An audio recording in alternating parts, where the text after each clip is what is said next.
One thing that people shoot for at the very beginning of prepping, they learn to put together a bug out bag. That's great. However, they fail to realize it may be the bug out bag that kills you.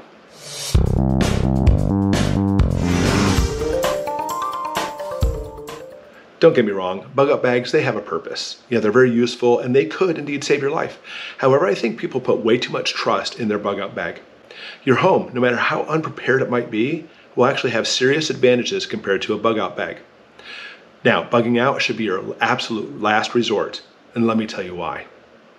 It's not that bad. Have you ever been in a disaster? Hurricane, tornado, even a power outage, ice storms, war? You always think the world's going to end. You always think you're all alone. Even in the Gulf War, surrounded by fellow military members, and we had the advantage. It may have been my young age, but I really thought the world was going to end. When you get in these disaster situations, you get very nervous and you think, oh my gosh, I need to get out of here. You always think grass is greener on the other side, and it is most certainly not. The grass is by far greener at home. That's why there's the idiom, the grass is greener on the other side. People always think this, especially in a disaster. Things are absolutely not as bad as you think they are. Stay home if you can. And toward the end of the video, I'll tell you when it is time to leave and when it's time to stay home. Shelter. 3 components of survival: food, water, and shelter. And shelter alone can easily be the one to save your life. It's amazing, as humans, we actually have a very small window as far as what we can do to survive as far as temperature goes. Too far this way, too cold, you'll die. Too far this way, too hot, you'll die. And shelter can actually be enough to make sure you stay in that narrow range. In the United States alone, every year, well over 1,000 people die from cold. And that's actually without some kind of disaster pushing us out. What's it going to be like if we're all forced out of our homes, try to run out with a bug out bag? Sleep. Do you like to camp? And I don't mean just RV camping, even though it's fun too. I'm talking about camping in the woods, roughing it. It's fun. And if you do that, typically we have a carload of equipment at our disposal to go out and camp with. Sure, why not? But now with bugging out, you have a small amount of equipment to take with you, to camp indefinitely, mind you, and that could actually be catastrophic for the fact that you're not used to this. Especially with a disaster, you're going to be sleeping with one eye open, always wondering if somebody's going to be coming in to basically take over or steal your stuff. And because of that, sleep deprivation alone will easily dull your senses. And combined with lack of food and water, and also the stress of the situation, it's exhausting, if not fatal. Home equipped. You can only fit so much in that bug out bag. And I don't care how big the bug out bag is, you're only going to be carrying it on your back. How much food can you take? How many guns? How much ammo? How much water? Especially for the fact that water weighs 8 pounds, over 8 pounds per gallon. It's a lot. At home, you have all the stuff you need, all the food, all the water that you've stored up. Even if you haven't stored up a lot, it's more than you can carry in your backpack. Even if you have simply just a small apartment and you've only prepped a little bit, you actually have a huge advantage than trying to sleep in the woods out of a bug out bag. Home fortification. Fortifying your home, it's practically already done. You already have walls and curtains to block people from seeing in, or even blocking projectiles from coming in, on the most part. You can actually set up a safe room, a place to go to for a last defense, maybe in your basement, board up windows if you need to. You could even dig a storm shelter in the backyard, if you have one anyway, to hide in. There's no fortification in a bug out bag, none. You're going to be spending so much time setting up a shelter, all the things you already have in a house, and looking for food and water, where in a house you already have the shelter and some food and some water. You can actually set your attention to the things that are more important this time: defense and survival. Home turf. Even in sports, where it's not life and death obviously, there's still what's called a home field advantage. The attacker going into somebody's home, the attacker always has the disadvantage. If you ever played the game Risk, the game Risk models this because it's a military strategy, and trying to invade a country, they know, just like you see in Ukraine, that defenders defend harshly compared to the amount of attacking going in.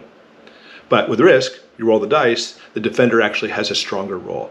It's the way it is for your home too. An attacker coming to your house has no idea what's going inside those walls. That person has no idea what the woods are like, or property's like, or even your neighborhood is like around the house. Not physically fit. Unless you're in the military, or you work out regularly, or you're used to carrying huge loads for long durations of time all the time, you're probably not fit to bug out. I mean, I've seen some channels where those guys are fit. I'm not one of them. And combined with, again, a disaster, stress, which takes a huge toll on your body, foraging, looking for food, water, a place to go, sleeping with one eye open, all these things are going to come into play. And you're probably, even though in your mind you're kind of romanticized, thinking that your bugging out is going to be a great camping experience, you're probably going to die halfway down in the backyard of a heart attack. I know I would. That's just how human life is. We think it's going to work, but once you get out there, you're like, that was probably a really bad idea. Illness. I'm sure, of course, you've gotten sick before. A cold, the flu, and you're at home. You'll feel miserable, looking for a can of chicken noodle soup and water to rehydrate yourself. Could you imagine getting sick out in the woods as you're trying to survive with a bug out bag? You probably don't have chicken noodle soup in there. And here's the problem. When that stress and everything does kick in and you're having lack of food and water and everything else, it actually attacks your immune system. You're actually going to be more susceptible to getting sick in that type of scenario. And you're going to find yourself sick with the flu. And we're not talking about a flu where you lay in bed for a week. We're talking about a flu where it easily could kill you, because more than likely the temperature outside is not going to be perfect and there's not going to be somebody there to tend to your needs, even yourself. Bad idea. Community. Even if you're brand new in a community, let's say you just bought a house, you're renting a house and you're brand new, you don't know any neighbors, and then things collapse, you're still part of that community. When COVID hit, and it was such a huge scare at the very beginning, all the neighbors around this area, most of them I never even met before, we all got together and we're like, hey, how are you? Nice to meet you. And we all set up, if things get worse, if there's going to be looting, rioting, etc., we're all going to defend each other and take care of each other. That's what's going to happen if you're part of that community. Now, picture yourself bugging out.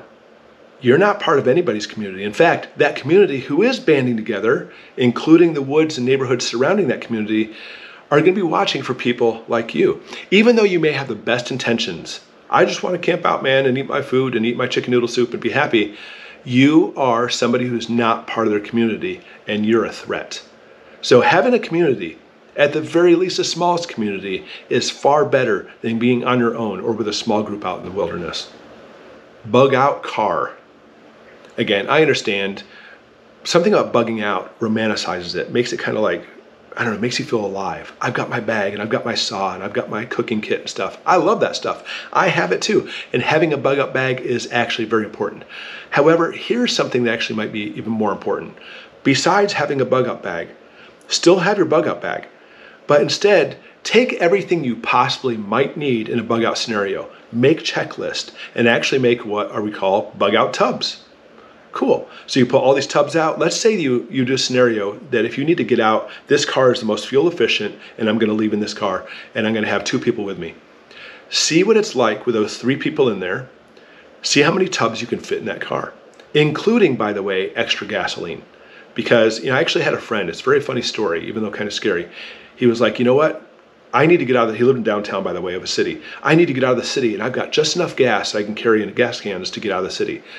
Now with traffic, because you have to understand everybody else is facing that same thing, and you're going to be standing at dead still in traffic or creeping along forever. Even if you have an electric car, even if you have a hybrid, because you're going to be creeping, stopping, and the lines at the gas stations are going to be miles long. Again, have you not seen what's happening in Ukraine? People are doing this and they're not getting out. So that's not the best scenario. However, if you do need to get out, your car is the best situation and have some extra gas in there. The car gives you some shelter, it gives you a place to go, group together, and you can follow along with the crowd. Now, on that same note, in your car, besides your bug out tubs, you should have your bug out bag. Because let's say best case scenario, you do get out 3/4 of your trip, at least maybe you can use your bug out bags to get the rest of that distance. Because again, bug out bags serve an essential purpose. But if you're at home and it's one of these disastrous strikes, you feel you're alone, you are not. Understand, people know you're there. Okay, at the very least neighbors. But you need to ask yourself, is this situation I'm in right now so catastrophic or it may actually critically injure me or be fatal? Then you might want to consider bugging out, but only then.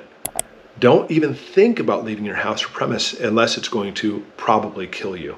And a lot more can be said about this, obviously, including things, what would you put in your bug out tubs? Things in your bug out tubs, put in the comments below. And thanks for watching. In the meantime, check out this video right here, which will go into more detail about prepping.